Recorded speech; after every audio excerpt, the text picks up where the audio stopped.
HTH in my soul, HTH in my soul, you roll in my soul, you roll in my soul, HTH in my soul, love nowhere else to go, but just to you. Welcome to Cape Town, South Africa. This is the place where it all started, this is where I was born. And from here, over the dockyards over there, this is the place where me and my family, we migrated to Australia from. HTH in my soul, you roll in my soul.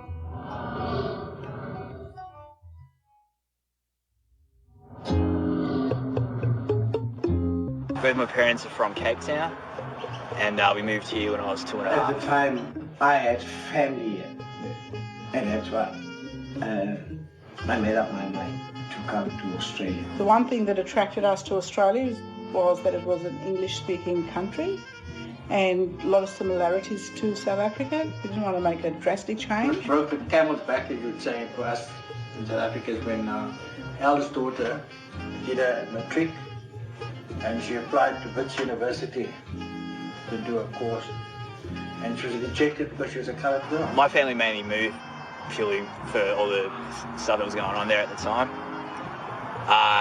You know, he actually got asked this at work years ago, you know, why did you move to Australia?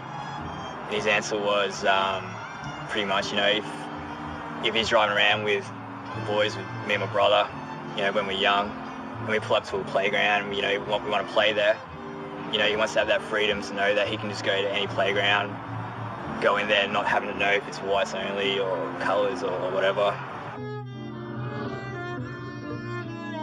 My forefathers ended up here with more of the slave trade, and this was where all the work was. It was either here or it was on the mines in Joburg. I was born in Cape Town in South Africa. I was born in Lansdowne. They rushed my mom from here to a hospital, I think it's called Victoria Hospital in District 6. We were descendants of enslaved people who came here from another side, and I was told by my aunts that their great-grandparents were brought here from the island of Sumatra, Congolese. They were all short people with slanty eyes. So we lived in District 6 for that long period. My grandparents came from the Philippine Islands. They also arrived here in the late 1800s. I was born in Lansdowne. Well, now it's called Rondebosch East.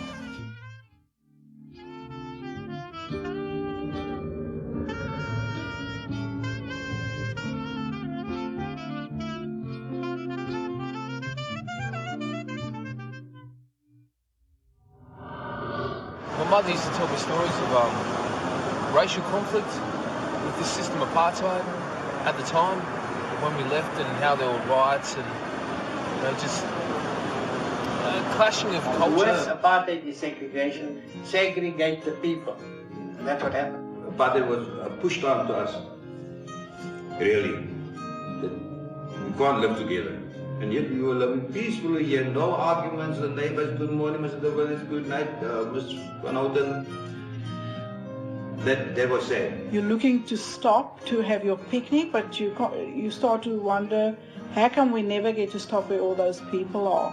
Where those nice trees are, where there's this big swimming pool, where there's a golf course next door, where there's tennis courts. And you start wondering, why can't we stop there? And then you start asking questions later. And in fact, you don't even ask questions. You just work at that, oh, I'm not white. The whites were protected from the cradle to the grave. Being born into apartheid, you don't know the depth of it because it doesn't affect you immediately. It's only when you become older you see there are certain things that are not for you. You stood on the same bench as a white person. The jobs that you got was menial jobs. The salary you earned was a quarter what the whites were earning. And no right, no vote, no nothing. They made you believe they were everywhere. You know, like you'd have a conversation, people are like, shh. You're like, what? Really? They're here in the lounge? Nobody has got the right to tell people, you can't go here, you can't go there, because this is God's land. The amount of money the government spent giving us separate, building separate toilets, trains, buses. They should have spent on educating everybody equally. Having a mind state of like I want to, I'm willing to die for freedom, but not having the knowledge to back it up. You know, like you knew it was wrong, that your race was more important than your character as a person, as a human being. But the content of that just didn't resonate. Like, how are you going to, you know, how is this change going to come about? How are you going to really impact on making change a reality?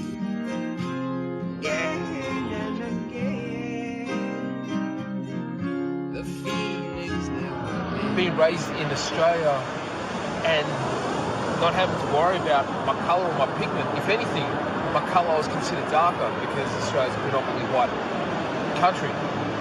Whereas over here, everything was placed in the shadings and gradings of shadings of, like, you know, the lighter skin, the darker skin, and the colour of your eyes, the texture of your hair.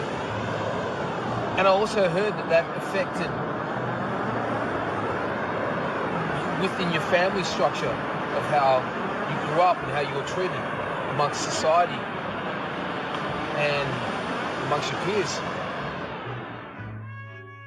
I was known as a Cape Coloured. I'm classified as a Cape Malay, part of the coloured. In one family, you will find every person is identified differently in one family. Like one child will be a coloured, and the next child is a Cape coloured, and the next one is a, other coloured, all different. So nobody knew how that was defined. They needed to box people in such a way so that they could actually divide people even further. It's not only colour, it's texture of the hair, the shape of your nose, the shape of your mouth. The Japanese, they were classified as white, but the Chinese were coloured. Why? I don't know. To me, it's... In many cases, for classification, they used a pencil to put in your hair. And if it fell out, you were determined as one type of color. If it didn't fall out, it's another type of So color. classification is really, for me, is something that is a huge contradiction.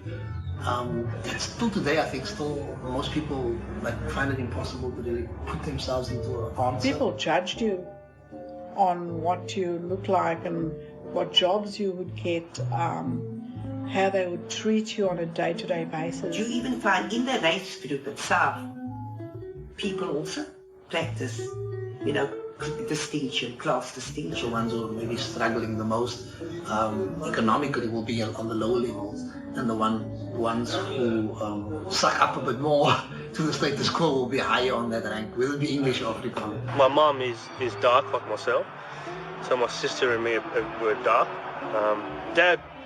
Dad's pretty fair, and I think from memory he was raised with a better education than most.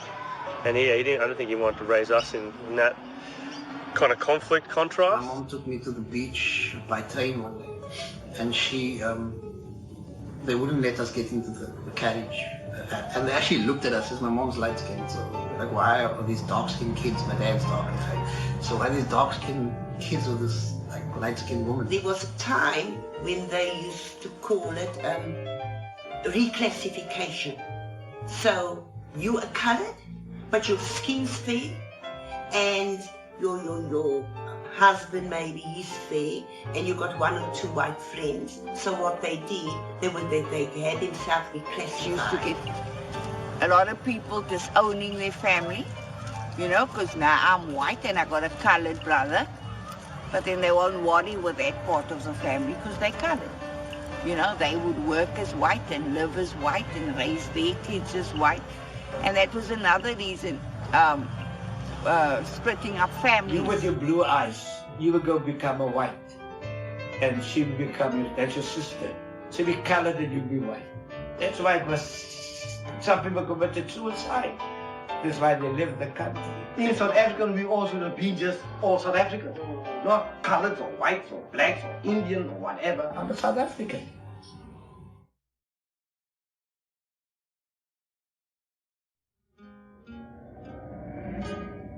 I heard about the Group Areas Act of how people would just take from their houses and place in townships, and these townships were in places We're in the southern suburbs of Cape Town, over that mountain, called the Cape Flats. Group area started, yeah. Broke South Africa.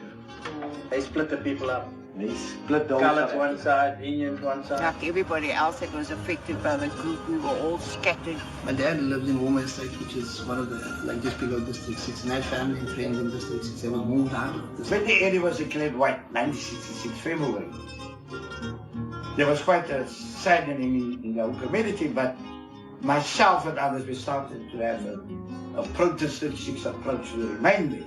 It wasn't very easy, because, you know, there are colonial laws of the state. You know, if you say something to the state, you either declare a communist or a terrorist. It became passed into law. So everybody knew about it. They fought about it, but eventually we lost. Each one just got a letter in his box. You must move out by the end of the week, or there was a date. I think it was about a week. You must be out, and that's it. My father, he owned his house. He could go on living there. But what happened, in the event of his death, my mother couldn't take transfer. So they stepped in and they bought the place. So my mother could go on living there, but at that time I was married. My older sister, we were married, we weren't living there. So it was only my younger brother and my sister. So my mother, since she couldn't take transfer, she, as I said, she had to sell the place to them and go and pay them rent. The community development offered, gave you a pittance for the land. And that was it. You couldn't sell it to a private buyer. You couldn't do a private deal with someone else. You had to sell it to the community development, and they gave you what they thought was fair compensation, which in our case was 10,800 rand. You belong to the land, not that the land belongs to you. And so it's a very colonial concept of like ownership of land.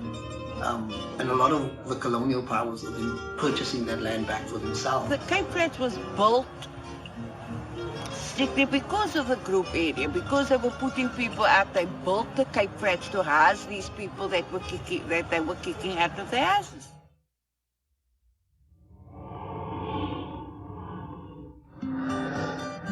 A township full of commission houses. So you come from where you are in the white area now. They put you in that house there. Now you pay rent there.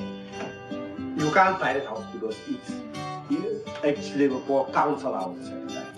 You can't buy council houses, so you must pay rent.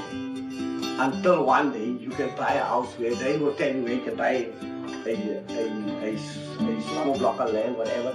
Now you just go there. They will give you a house, a Pondoki, out in the Cape Flats, which are hated.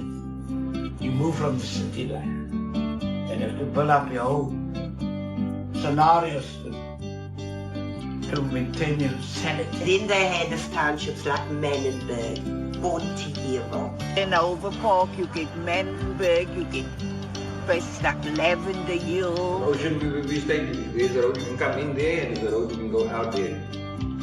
So it's easy to control the people. They just put the police at that entrance and that entrance, and you lock in. People live in fear there, and that's honest. Live in fear. I meet a lot of people. They all live in fear. The blacks, they had their own township, like Khayelitsha, Guguletu, that, you know, those places, those are the black townships. For us even to go into an African township, you needed to get a permit. They had their own, what they call townships, and they were segregated from the coloureds or non-whites and the whites. And even when they worked, they had to carry a card so that they were allowed to come into our neighbourhood. Yeah, the good areas in Bangladesh are completely. Over time, you get this whole township that's up in shambles because of the gangsterism and the drugs and things like that. Half of them is decent people, Johnny. You know? But this was all created by the group. You can take the people out of District 6, but they cannot take the spirit of District 6 out of them.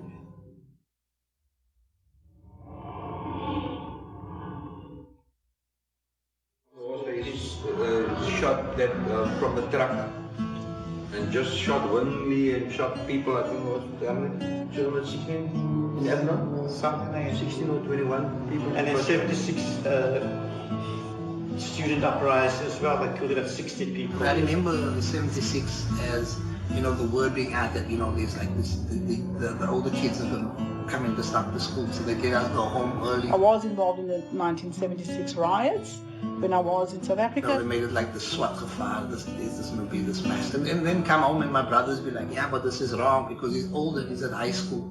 He's like, this is wrong, that we have to live like this, we have to fight. I was shot 36 outside the river.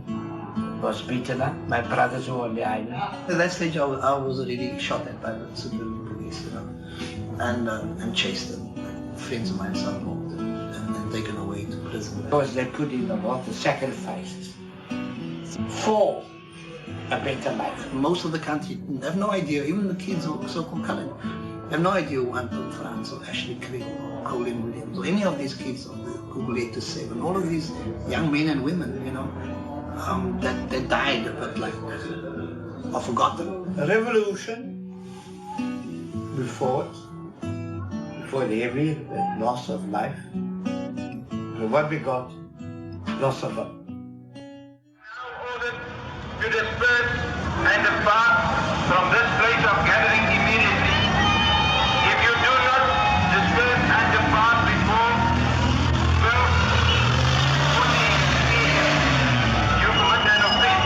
It is now 12:30.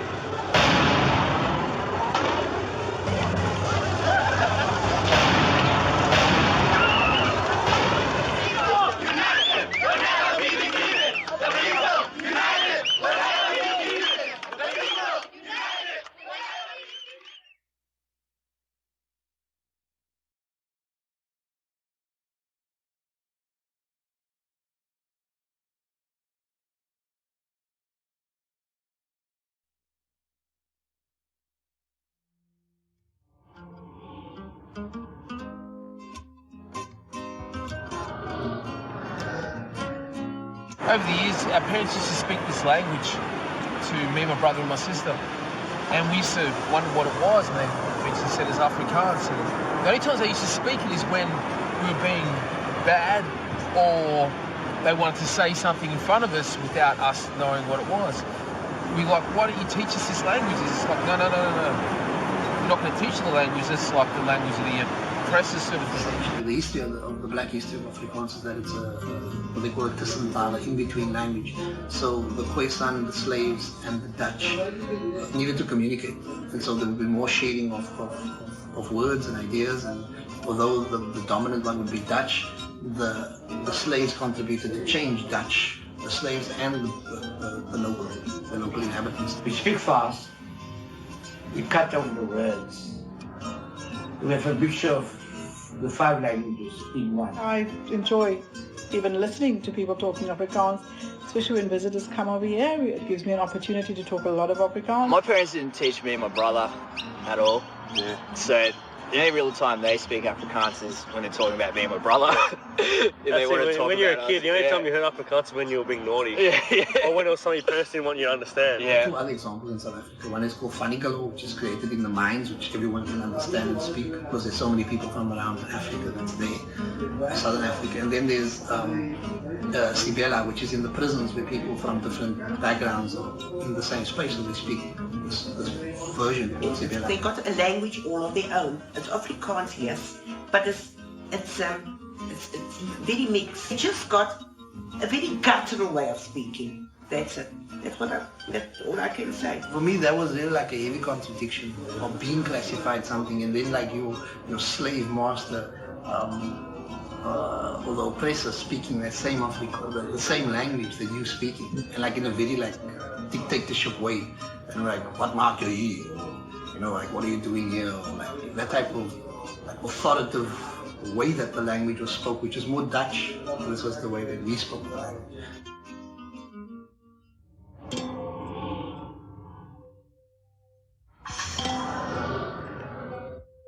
Something I really always loved about growing up as a South African is the foods, and there's no other culture that has the foods that we have. So South African foods and Cape Town foods are 2 worlds apart.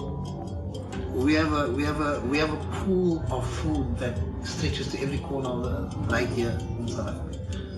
Because this is a port city. but it's also a place where the poorer people have created a mixture of a lot of that foods that are seen as traditional foods, whether it be India or Malaysia or, you know, to even the USA, because there's an American ship at Alabama that came here, and people that stayed, who lived in District 6 from the south in the US, right? So the tradition of the guma and the carnival was all connected to that history. So then at the same time you have Europe, and you have Madagascar, and you have Malaysia, and you have Mozambique, and you have Angola, and you have basically every Swedish, and you have Scandinavian people, and you have all of this like thrown together in this, which is best termed in the South African pochi, which is a pot where you throw stuff in and you put down a fire and you create like your own mixture, you know, of breeding. And I think that what Cape Town is, I think we now. The history of the island was brought by the various people that came to the from Indonesia, Malaysia, India, West Africa, European countries. Everybody cooks the way their mother used to cook. Like the breedies, pumpkin breedy. Tomato breedy is very popular. Pickle fish is a really good tradition in our house because it comes out literally once a year on Easter Sunday, and that's it. You never see it again. Mum only makes it for Easter. Aiming for it. And you know it's coming too, and it's the best thing you ever eat. But you never get it ever again until next Easter. Yeah, pickle fish. That's one of the traditions of the coloured community. Curries were a big part of influence, especially since the Indians came over and brought their beautiful spices for The them. Indian curry is different to the Muslim curry. Muslim curry, even the look is different. It's more yellowish, whereas the Indian is more reddish. And I think the Indian is more tangy.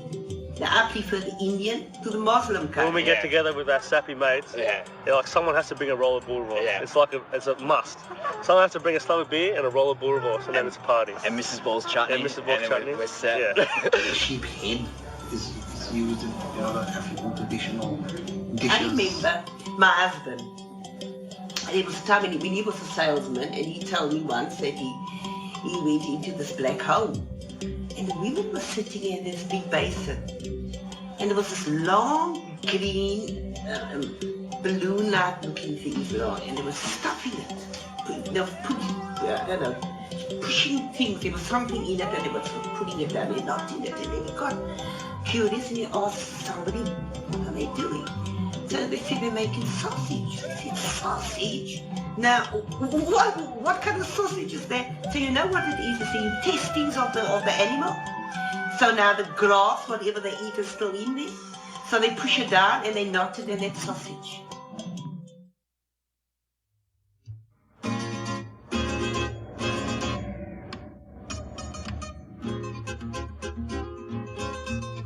There was a lot of people that did benefit by it because they still had the land.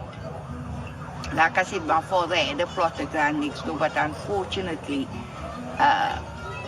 somebody must have bought the land and built on there. That's why we couldn't reclaim the land. Like Derek, we got our land back too in 2003, and I rebuilt heritage because basically all of us were born on this and bred on this piece of land, all the kingdoms. It's just my great-grandfather and his brother that were from the west coast of Africa. One of the best decisions I made to come back to Simon's dad, which is one of the most... My daughter came down from Australia on holidays, and she said, Dad, you're living in a part of paradise. And I agree with that.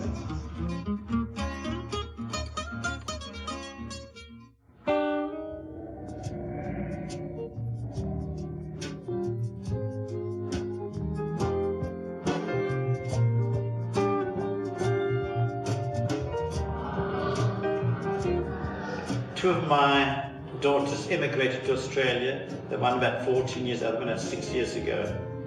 And they're definitely having a better life there than they would have had here in South Africa. Definitely. All the group of friends we got now, we're best friends, you know? Yeah. And it's weird, like we're saying, like our dads knew their dads, and we're friends when they were in Cape Town. And without even pushing us in that direction, we became friends somehow. You know, we just ran into each other and became friends. We love South Africa, we do, but our roots are here. There's no way I think any of us can contemplate going back. with all our children, grandchildren. There's no way. But yeah, South Africa will still be on. I love South Africa. I love its sunshine, I love its, but I don't love the state. Bottom line is, by heart, I'm a South African. I love Australia and I've made it my home. I didn't leave South Africa for the just because of the political situation. I left because the world's a big place and I had a curiosity to see other countries, and I have no regrets. But I will never forget South Africa. I'm proud to be a Cape Townian because, I mean, my dad's played sport for his country, for South Africa, and I'm born there, family's from there, all our beliefs and everything are from there, you know what I mean, because we're South African. Yeah. And to play for Australia and South Africa in sport was probably the best thing in my life, the highest point of my life. But to wear South African uniform was really a cool thing for me because I never thought it would have happened. And just to be able to wear the jersey my dad did, you know, to wear the South African top. My dad played for South Africa, and it was a real cool moment. All of these contradictions, I think, make Cape Town probably the most interesting, one of the most interesting places in the world, because we can have a conversation amongst so-called colored people and it can switch immediately based on class, based on hair texture, based on like blue eyes or not. There's so much, and I think it makes it so much more tolerant. Look how mystical this mountain looks. With the sun shining from over here onto it, it's giving it a beautiful glaze. And this is the beauty of Cape Town. But the only thing, what I found with Cape Town in South Africa is this political, economical, underlying current of homelessness, poverty. But look at it. Look at it. This beautiful place here has so much pollution in it. And that pollution's not just in air pollution, but in social pollution.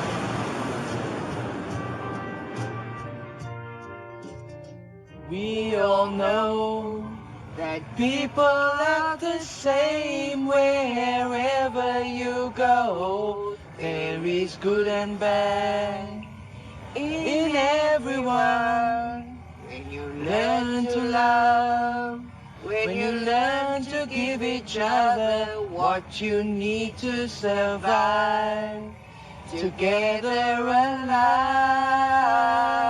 ebony and ivory lives together in perfect harmony, side by side on my piano keyboard. Oh Lord, why don't we? Okay. I've still got a long way to go, but I've started up on that road. And the hole that is in my soul, I believe it started to close.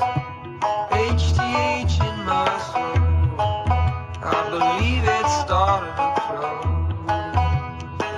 Whoa, HTH in my soul, HTH in my soul.